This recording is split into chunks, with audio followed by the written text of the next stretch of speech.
स्वागत है Ayurveda India channel पर। दोस्तों, भूल कर भी बार बार होने वाली घबराहट को आप इग्नोर ना करें। हो सकती है ये बड़ी गंभीर बीमारी।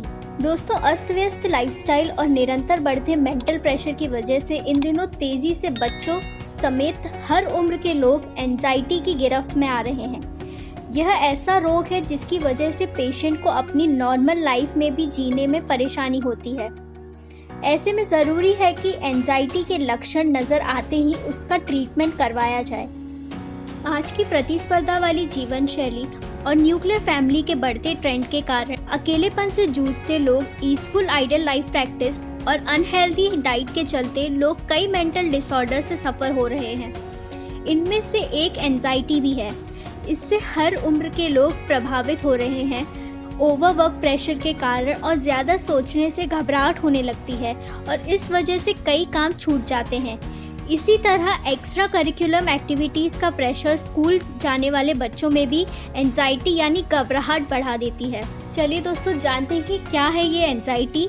हमारे मन में कई नकारात्मक विचार हर समय चलते रहते हैं।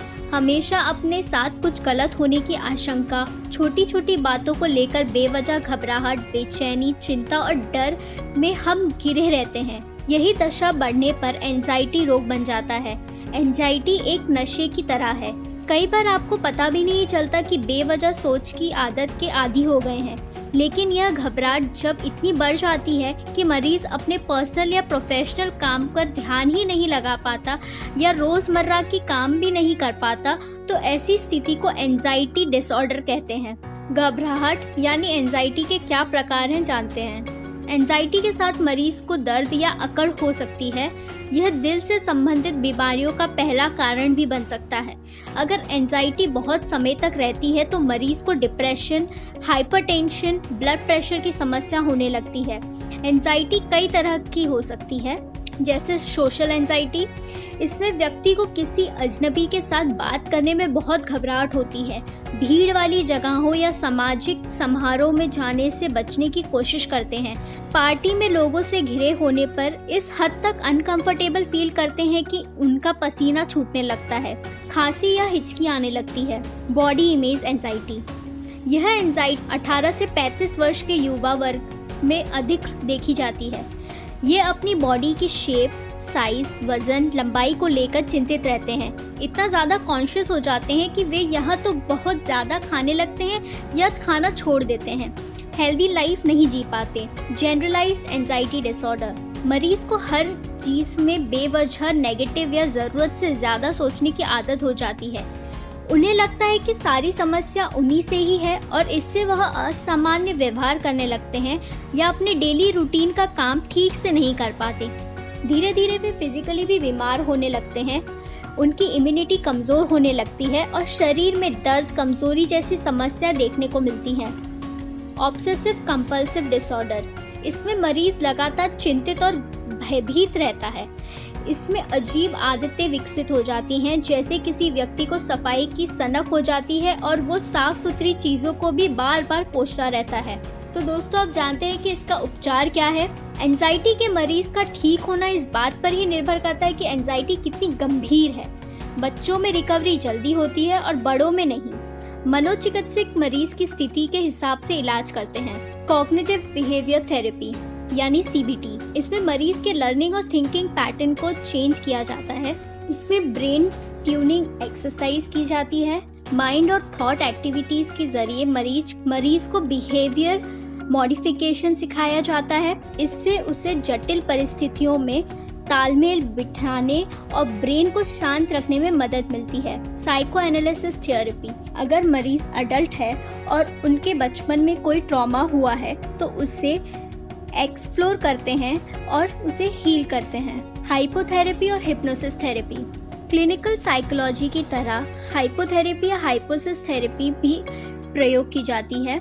जब मरीज अपनी मेमोरी को बाहर नहीं निकाल पा रहा या एंजाइटी के रूट कॉज नहीं बता पा रहा, तो कई मामलों में हाइपोथेरेपी की जाती है। Visualisation and systematic decentralisation technique. इन टेक्निकों के माध्यम से एंजाइटी को धीरे धीरे इतना बढ़ाया जाता है कि उसे झेलने के लिए मरीज मानसिक रूप से तैयार हो जाए। इससे मरीज की मेंटल स्ट्रेंथ बढ़ती है। Play therapy and art therapy. Anxiety के शिकार बच्चों का इलाज प्ले थेरेपी और आर्ट थेरेपी से किया जाता है। मनोचिकित्सकों के द्वारा डिज़ाइन किए गए साइकोलॉजिकल गेम्स खेलने को दिए जाते हैं जो काफ़ी मददगार साबित होते हैं। वैसे तो एंजाइटी से बचने के लिए कोई सेट क्राइटेरिया नहीं है। बचपन से आप छोटी छोटी बातों पर व्यग्र होना सीखते रहते हैं, इससे धीरे धीरे एंजाइटी बढ़ती जाती है। सबसे ज़्यादा महत्वपूर्ण है कि हेल्दी लाइफस्टाइल मैनेज करना। तन मन को एनर्जेटिक बनाए रखने के लिए एक्टिव रहें। डेली रूटीन में कम से कम 30 मिनट वॉक या एक्सरसाइज ज़रूर करें। जहाँ तक हो सके नींद पूरी लें, लेकिन नींद ना आने पर स्लीपिंग पिल से परहेज ही रखें। तनाव को कम करने के लिए घर से बाहर जाएं और वो काम करें जो आपको पसंद है। दोस्तों के साथ समय बिताएं, अपनी प्रॉब्लम शेयर करें। धूम्रपान और अल्कोहल से बचें। पानी ज़्यादा से ज़्यादा पिएं ताकि आपकी बॉडी में डिटॉक्सिफिकेशन होता रहे। इससे नेगेटिविटी बाहर निकलती है। एंजाइटी के मरीज के दिलो दिमाग में पहले ही ना जाने कितने बातें, नकारात्मक विचार घूमते रहते हैं जिन्हें बाहर निकालने की ज़रूरत होती है। इसके लिए रीडिंग के बजाय क्रिएटिव राइटिंग की हैबिट बढ़ाएं। एंजाइटी के मरीज को मेडिटेशन तब तक नहीं करानी चाहिए जब तक कि वो अपने दिमाग को कंट्रोल करना ना सीखे। बेहतर होगा किसी से बात करें, अपनी परेशानी डिस्कस करें या शेयर करें और उसका सल्यूशन भी ढूंढें। दोस्तों, जानते हैं कि क्या कहते हैं आंकड़े? आंकड़ों पर नज़र डालें तो पाएंगे कि भारत के महानगरों में 15 से 20% लोग एंजाइटी के शिकार हैं। 50% लोग ऐसे हैं जो अपनी नींद पूरी नहीं कर पाते, जो एंजाइटी का प्रमुख कारण है। अधिक उम्र के लोगों में एंजाइटी ज़्यादा देखने को मिलती है, जिसमें 65 से 70% हाउसवाइफ महिलाएं होती हैं। वे बहुत अकेलापन महसूस करती हैं। उस अकेलेपन में दिमाग ज़्यादा सक्रिय हो जाता है।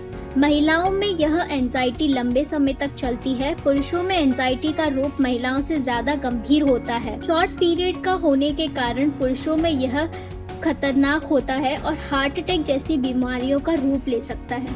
तो दोस्तों, अगर आप भी किसी को जानते हैं जो एंजाइटी से जूझ रहा हो तो ज़रूर इस वीडियो को उसके साथ शेयर करें और उससे बात करें। और इसी तरह की और जानकारी के लिए हमारे चैनल आयुर्वेदा इंडिया के साथ जुड़े रहें। स्वस्थ रहें, मस्त रहें। धन्यवाद।